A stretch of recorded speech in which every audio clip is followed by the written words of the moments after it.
Hi, I'm Adam Russell. I'm a junior at Our Lady of Good Counsel High School.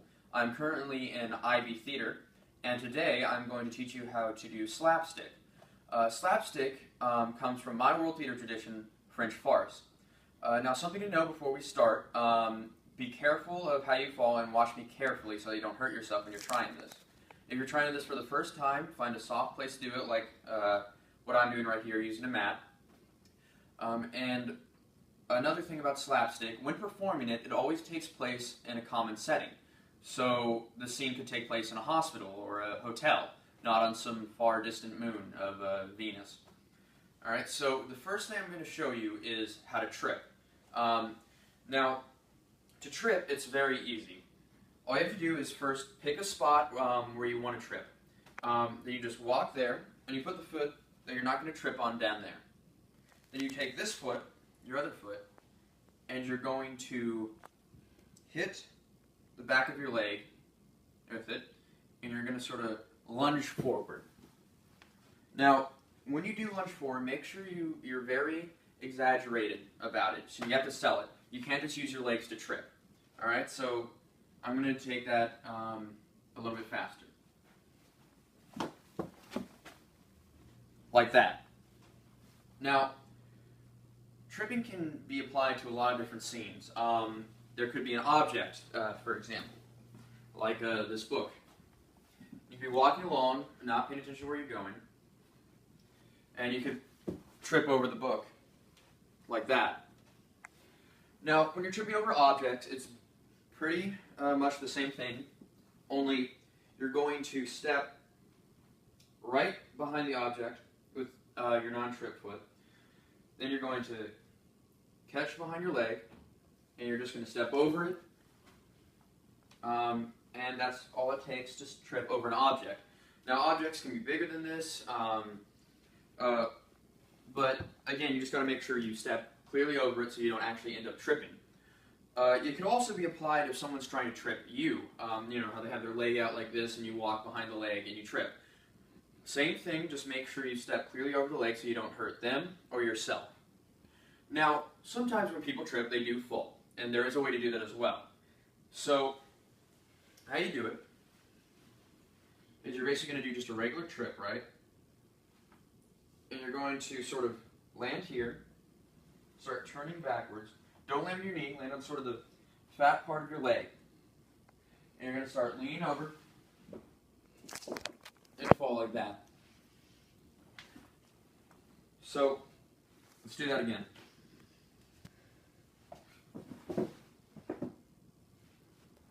And that's how you fall down. The same thing, you can use the objects again to fall down. It's just like tripping, only you got to be more careful and make sure, I can't stress this enough, not to land on your knee or you'll really hurt yourself. Land on sort of the side of your leg, the sort of fatter part. Alright, so that's tripping. Now, just to make sure that you've got it, I'm going to show you how to trip and fall over an object. So, again, I am going to use my book. I'm going to put it just right here so you can see it. So let's do it slow for one time. So again, you step right behind the object, hit the foot, land, aim not for your knee but for the side, fall over, and just stay there. And that is how you fall over an object, alright? So let's speed that up a bit.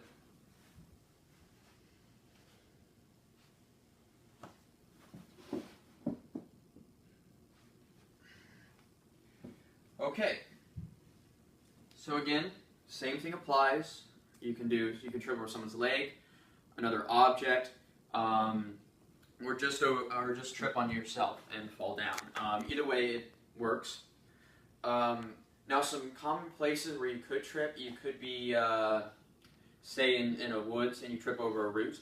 You could maybe be in a hospital and you trip over someone who may be lying down trying to fix something. You could be a plumber and trip over a pipe.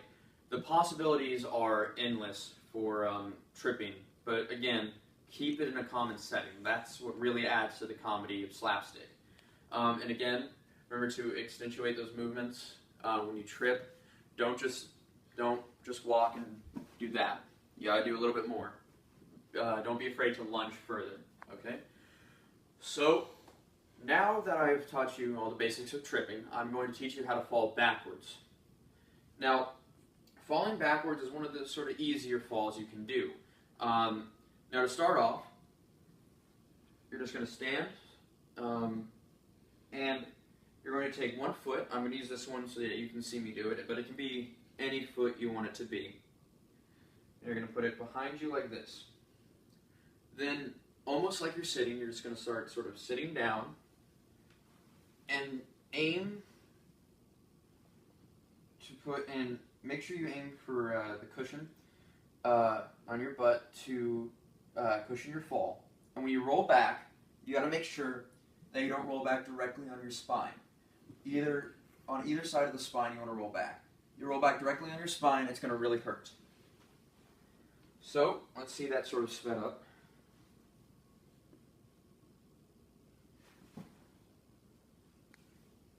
And that's how you fall backwards. Now, falling backwards can sort of apply to, again, any situation you want to. Maybe someone pulls the chair out from under you, and you fall back because you thought there was a chair there, you're sitting down, nothing there, you fall back. You could have been pushed. Either way, just make sure it's in a common setting. Now, I'm going to do it again just to make sure you got it. Alright, because I want to make sure you got the safety. So, leg back, sort of start to sit on your butt. Don't land directly to the side. You know, roll back off of your spine. And that's all you need to do. Now, when you are falling, you really need to also check your surroundings. Like if I was over here, this pyramid would nail me right in the back of the head. So make sure you have a clear space when you do it. And again, make sure you have a safe, cushioned area. I know when I first started doing this, I just did it on the hardwood floor, and it did not end well at all. Really hurt, and I had to sort of just take a breather real quick to make sure that I didn't sort of injure anything else, and make sure it wasn't too severe the next time. So again, take a nice cushion, and I'm going to do it one more time for you to make sure that you can sort of see how it's done, and this time I'm going to do it fast again. Alright, and one more thing before I'm done. You need to make sure that you're not landing on your hands, because that can really hurt you, and it sort of takes away from the scene as well. Now I had the biggest trouble with this, just making sure I wasn't landing on my hands, because I was doing that a lot. So, what might help you when you start falling, just put your hands out like this, like you're trying to grasp onto something, so that you don't have the instinct to put your hands behind you. So you can just, as you keep practicing it, it'll get easier for you to sort of ignore that instinct to put your hands behind your, to catch your fall. But until that, just keep your hands up, and it actually adds to the scene like you're actually falling. So now that we've covered the back fall, we're going to be doing a side fall. All right. Next, we're going to be doing a side fall. Now, I like to think of the side fall as it's just like the back fall, only you're falling to your side. Now, this one is a little more tricky because it's a lot easier to hurt yourself. All right, so you got to pay careful attention. So, to start out, make sure you have enough room to fall sideways on. And what you do is, you sort of just start bending this leg, right? And you bend the legs, and when you fall, aim for this part of the leg and not the knee. Again, falling on the knee is not at all good. Does not at all help you. It's really painful, and it's not going to be good. So you fall, you hit the side, and you sort of just roll to your side like this. Now, it's going to be a lot harder for you to sort of aim for this falling to the side than it was for the back fall. Now, let's try to speed that up a bit.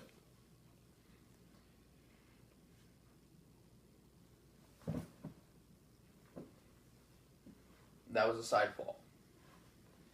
Now, some common places to use the side fall. You could be fainting because your character can't stand the sight of blood, and you see the sight of blood, so you faint.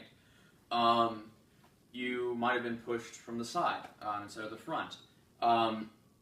Your character could even be trying to pretend that he fainted and he falls to the side.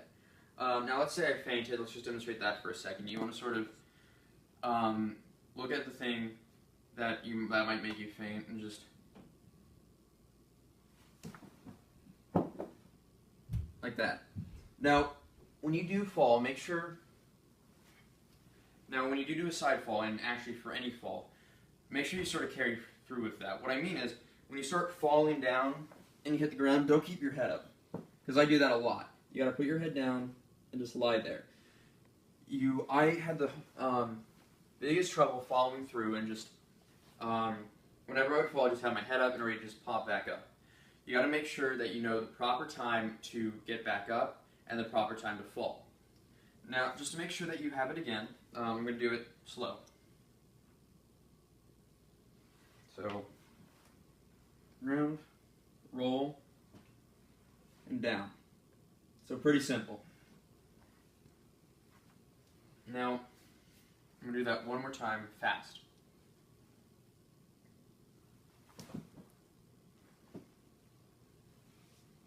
See, now in those instances, I did actually keep my head up like I told you not to. So I'm going to do it again, and this I'm going to make sure to keep my head down, and I'm going to be fainting. Alright, so make sure you have a safe area to land on.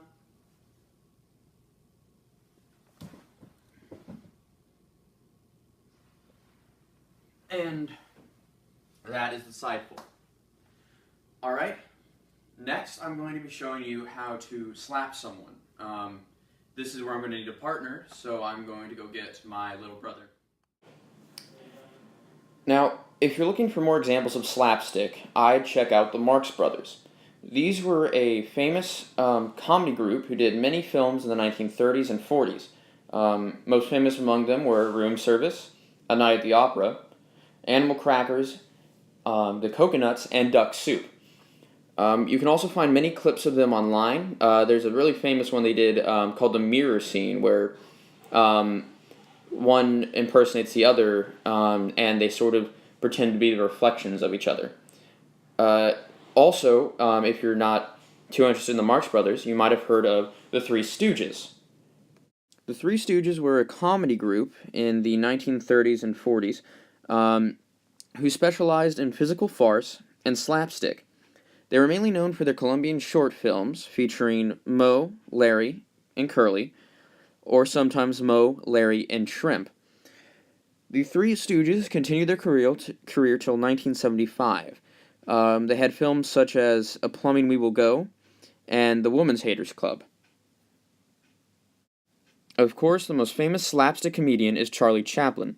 Charlie Chaplin grew to fame in the 1920s for his many silent films, where his persona of the tramp got into many trouble with others.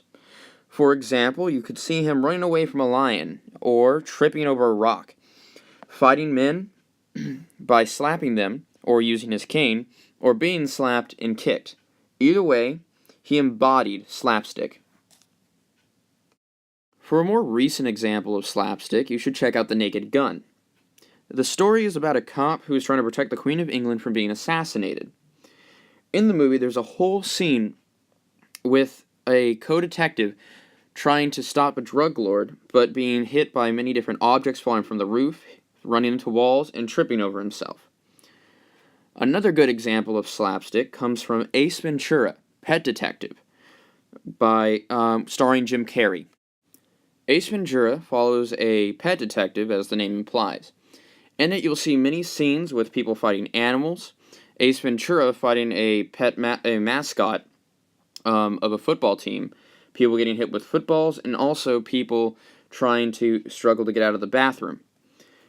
Again, these are all good examples of slapstick, but there are many more out there. I encourage you to visit YouTube or pick up one of these movies to learn more. Thanks for watching.